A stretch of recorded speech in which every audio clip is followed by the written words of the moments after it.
Good morning, students. Today we'll start with a new chapter that is diversity in living organism. And diversity in living organism means what? ठीक है, living organism तो पता ही है क्या है. ठीक है, प्लांट्स, माइक्रोब्स, एनिमल्स जो जीते हैं, जो सांस ले सकते हैं, जो चल सकते हैं, ग्रो कर सकते हैं, they all can be living organism. ठीक है, उसके अंदर वेरिएशन, टाइप्स, डिफरेंट कैटेगरीज जो होती है उसे कहते हैं डाइवर्सिटी इन लिविंग ऑर्गेनिज्म. अभी इस चैप्टर में हमें इन्हीं के बारे में सब पढ़ना है. Okay, and will discuss how we can diversify them in different category. Okay, क्या हम हर चीज को अलग अलग तरीके से देखते हैं. ठीक है, किसी को स्मॉल माइक्रोब्स कह रहे हैं, किसी को प्लांट कह रहे हैं, किसी को एनिमल कह रहे हैं. एनिमल में भी कैटेगरी देख रही है, प्लांट्स में भी हम अलग अलग कैटेगरी देखते हैं.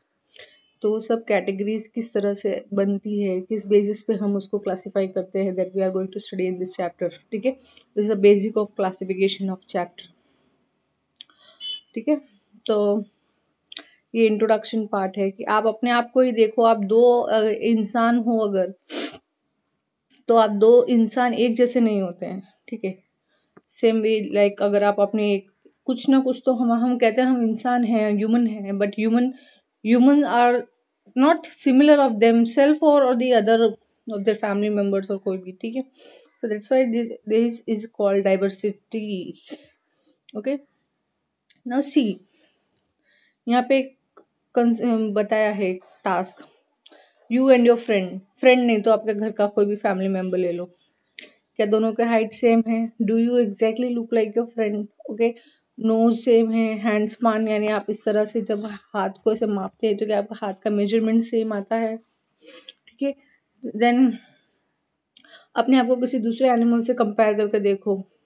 Then comparison you will come to know कि मेरे में ये खूबियां हैं, ये चीजें अलग है इस पर्टिकुलर चीज से.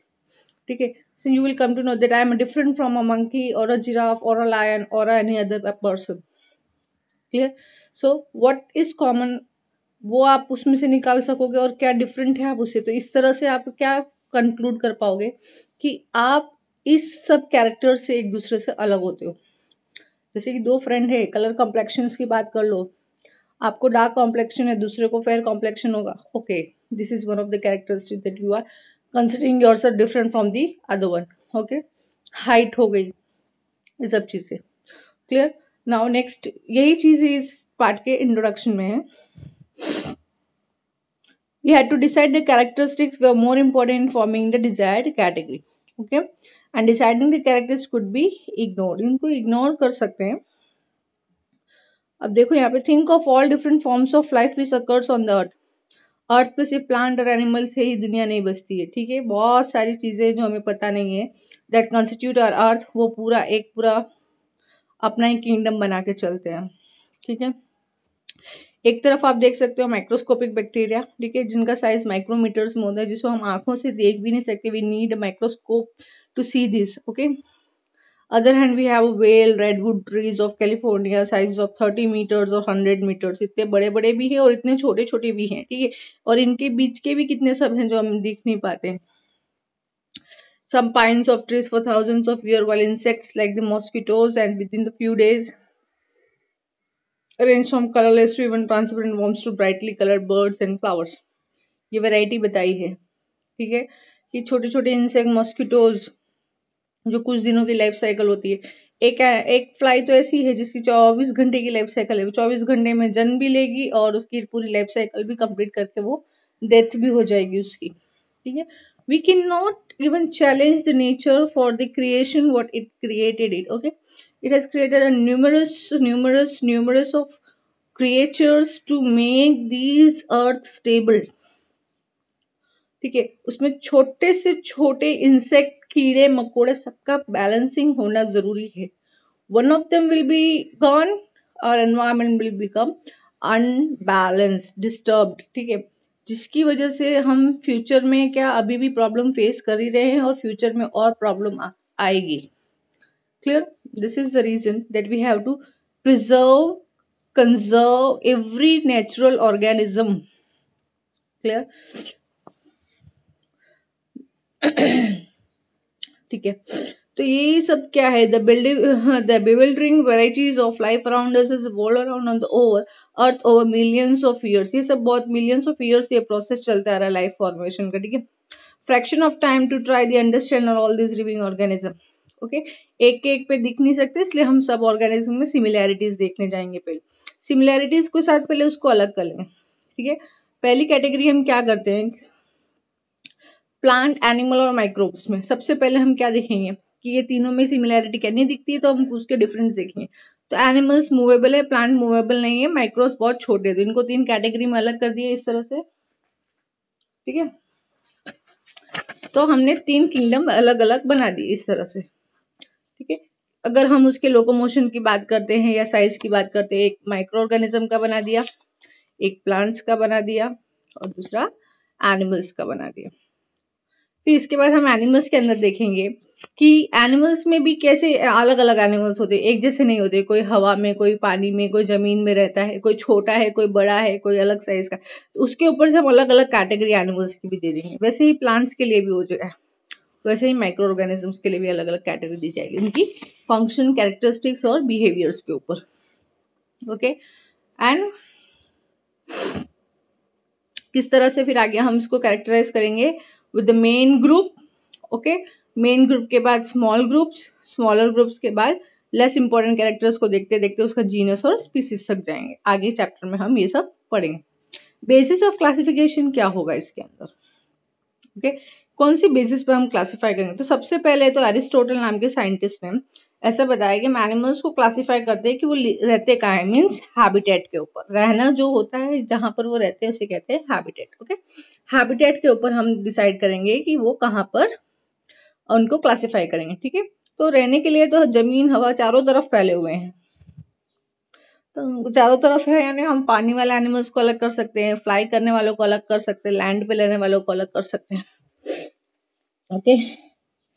So this is a very simple way of looking at life, but misleading too। अलग अलग है सभी एनिमल्स, ऐसे नहीं होते जो पानी और जमीन पे अलग अलग रहे, कुछ हर हैबिटेट भी शेयर करते हैं एक दूसरे से, ठीक है। We can immediately see that they are very different from each other in numerous way। अब अगर हम सिर्फ हैबिटेट के ऊपर जाएं तो बाकी एनिमल्स के अगर डिफरेंट कैरेक्टरिस्टिक्स है तो वो भी हमें देखनी पड़ सकती है ना। So this is not an appropriate way of making. खाली हैबिटेट के बेट पे हम ग्रुप बना सकते हैं नहीं, और भी बहुत चीजें हमें देखनी है। अब उड़ने के लिए तो बर्ड भी फ्लाई करते हैं, मस्कीटो भी करते हैं, हाउस फ्लाई भी करती है, तो क्या बर्ड और मस्कीटो सेम है, नहीं ना। तो इस खाली हैबिटेट पे ही हम डिफरेंशिएट नहीं कर सकते, ठीक है। और भी कैरेक्टरिस्टिक्स चाहिए हमें क्या करने के लिए, क्लासिफाई करने के लिए। तो इसके लिए हमें हमारी सोच का दायरा बढ़ाना पड़ेगा। तो उसमें क्या होगा, हम और भी कैरेक्टर्स को ऐड करेंगे, तो नेक्स्ट सेट ऑफ कैरेक्टरिस्टिक्स उसमें ऐड होगी, ठीक है। हाँ, किंगडम बना दिया कि एनिमल्स हैं, ठीक है। एनिमल्स में भी हमने ये हैबिटेट देख लिया, अब हैबिटेट के ऊपर से हम दूसरा भी देखेंगे। दूसरी कौन कौन सी कैरेक्टरिस्टिक्स देखेंगे हम, देखो इधर। एक तो हैबिटेट, फिर दूसरा हम उसका अपीयरेंस और बिहेवियर। अपीयरेंस यानी दिखाव में कैसे हैं, उसके ऊपर से अलग करेंगे, ठीक है। अब मछलियां जितनी भी मछली जैसी दिखती है सब मछली की कैटेगरी में चली आई। ऑक्टोपस जैसे दिखने वाले सब ऑक्टोपस की कैटेगरी। बर्ड्स की तरह उड़ने वाले बर्ड्स में, कीड़े मकोड़े के जैसे दिखने वाले कीड़े मकोड़े की कैटेगरी में जाएंगे, ठीक है। ये सारे इसके नाम। फिर अपीयरेंस और बिहेवियर पे हम उसको अलग कर लेंगे, उसके बाद हम उसके सेलुलर स्ट्रक्चर पे जाएंगे कि उस सेल टाइप कैसे उनका, प्रोकैरियोटिक है कि यूकैरियोटिक है, ठीक है। ये 5th चैप्टर में ये दोनों ही टर्म आपको बहुत अच्छे से समझा दिया गया है, प्रोकैरियोटिक एंड यूकैरियोटिक। एक बार फिर से भी समझा देती हूँ। प्रोकैरियोटिक यानी primitive type of cell, primitive type of cell, primitive cell यानी पुराना सेल, बहुत ही मतलब फर्स्ट काइंड ऑफ सेल होगा ये। एंड यूकैरियोटिक यानी well developed cell, modern cell.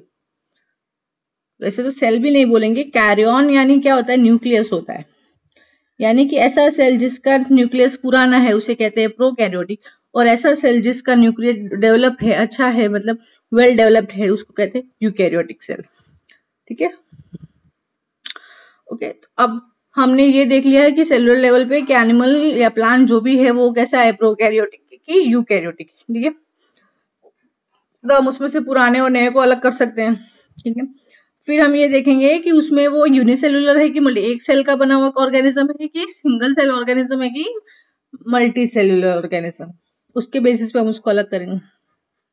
उसके बाद हम सेल्स के अंदर की कैटेगरी देखेंगे कि सेल्स के अंदर जैसे माइटोकॉन्ड्रिया है, न्यूक्लियस है, प्रोटोप्लाज्म है, साइटोप्लाज्म है, सब अंदर का जो भी सेलुलर स्ट्रक्चर वो सबको स्टडी करेंगे और उस बेसिस पे हम उसको अलग करते हैं। ठीक है, इस तरह से ये पूरा क्लासिफिकेशन जाता है। ठीक है, ये सारा इसके ऊपर इसी बारे में बताया हुआ है। Do you have to go for the reading purpose of this, यहाँ पे रीडिंग करोगे तो आपको ये सब अंडरस्टूड हो जाएगा। Clear? Now next come to this कि क्लासिफिकेशन करने का और उसके बाद इसका इवोल्यूशन कैसे हुआ।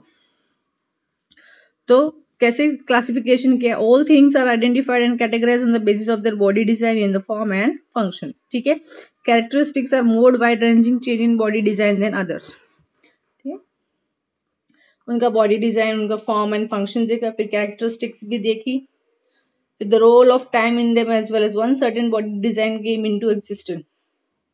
इन शॉर्ट यहाँ पे बताया है कि सबसे बॉडी शेप और डिजाइन के ऊपर से पहले तो अलग किया गया। ठीक है, फिर इन अदर जो पहले से ही है उसको छोड़ के जो अलग है उसके ऊपर ज्यादा फोकस करते थे। Characteristics that came into the existence earlier are likely to be the more basic than the characters that have come into existence later. ठीक है, जो पहले आई है कैरेक्टरिस्टिक्स एग्जिस्टेंस में, उसके लगता है कोई दूसरी कैरेक्टरिस्टिक्स आई हो जो पहले से बाद में एग्जिस्ट कर रही है, थोड़ा डिफरेंट टाइप की आई हो, तो वो अलग हो जाती है। तो ये क्लासिफिकेशन करने के क्राइटेरिया थे। ठीक है, दूसरा अभी है कि क्या है, कैसे इवोल्यूशन आया। तो Charles Darwin was the first scientist who describe the word evolution, और उन्होंने 1959 में अपनी एक बुक लिखी जिसका नाम है ओरिजिन ऑफ स्पीशीज, और इसमें इसके बारे में डिस्क्राइब किया। इवोल्यूशन कुछ नहीं है, एक स्लो ग्रेजुएशन प्रोसेस है जिसमें टाइम पे वेरिएशंस आते रहते हैं। When we connect to the evolution idea, some group of organisms have Asian body design while have not changed very much. ठीक है, हमारे अंदर ऐसा कहा जाता है कि we have been evolved from the apes, chimpanzees है ना, इन सब से हम इवॉल्व होके आए हैं। तो ये एप को आज आप देखते हो और आप अपने आप को देखते हो, do you consider yourself as a ape? Okay, no, because आपकी बॉडी में वो चेंज धीरे धीरे धीरे आता गया है और आप आज एकदम अलग हो गए हो। That is called evolution which is happened as per the environment requirement. We will also find other group of organisms that have acquired particular body design relatively and recently. ऐसे भी कितने ऑर्गेनिज्म है जो आज की डेट में change हो गए, पहले नहीं थे ऐसे और अब ऐसे हो गए हैं। अब जिराफ की अगर लंबी नेक की बात करते हैं, ठीक है, तो जिराफ को पहले लंबी नेक नहीं थी। क्लियर? और नेक लंबी कैसे हो गई उसकी? बिकॉज जब खाने का पहले पेड़ पौधे नीचे की तरफ मिल जाते थे तो खाना वहीं से नीचे से खा लेते। अब जो नीचे के पेड़ पौधे हैं वो नहीं खा पा रहे हैं, वो अवेलेबल ही नहीं है उनको खाने के लिए, तो उनको क्या करना पड़ता है, खाने के लिए ऊपर की तरफ, ऊपर जो पत्ते हैं उनकी तरफ जाना पड़ता है। ठीक है, तो ऊपर जो पत्ते हैं उनकी तरफ जाने के लिए क्या करना पड़ेगा, गर्दन ऊंची करनी पड़ेगी। तो कंटिन्यूसली इसी पैटर्न में उनको गर्दन ऊपर करके खाने की फूड हैबिट हो गई है। ठीक है, तो ये स्ट्रेच हो गई है नेक। तो नेक स्ट्रेच होते होते आज जिराफ की एक क्वालिटी बन गई है लॉन्ग नेक। ठीक है, अब ये चीज क्या है, इनके जेनेटिक वेरिएशन हो गया और ये पास ऑन होती है इनके नेक्स्ट जनरेशन में। इस तरह से जिराफ को लंबी नेक हो गई है। Clear? Understood? Okay, now so what we can say that जो सबसे पहला जो ग्रुप होगा हम उसे प्रिमिटिव और लोअर कैटेगरी, फिर दूसरा जो ग्रुप बनता है उसे एडवांस और हायर कैटेगरी में कंसिडर करते हैं। ठीक है, since they are not properly related to the difference we can say that some are older and some are younger. ठीक है, अभी तक सिर्फ इतने बेसिस पे इन लोग ने डिवाइड किया। So there is a possibility of complexity in design will increase over evolutionary time. ठीक है, पॉसिबिलिटी है कि इवोल्यूशन के टाइम के दौरान बॉडी के अंदर की कॉम्प्लेक्सिटी डिजाइन बढ़ती गई है। ठीक, सो ये तरीका सही नहीं होगा कि ये नए और ये पुराने, ऐसा बोलना। क्यों? क्योंकि सेम ऑर्गेनिज्म में उनके अंदर की बॉडी के अंदर चेंज आते जाते हैं, तो वो तो बॉडी तो पुराना है लेकिन समझो मॉडल नया है, तो हम उसको एकदम नया नहीं बोल सकते। So the older organisms are simpler while the younger are more complex. Clear? So this is all about the introduction of the chapter, where we can see classification of evolution, basis of classification and all. So next topic will be starting with the hierarchy of classification of group, very important. ठीक है, ये चीज आपको अच्छे से मैं समझा देती हूँ नेक्स्ट वीडियो में, and you have to remember it thoroughly, very very important. Clear? Goodbye.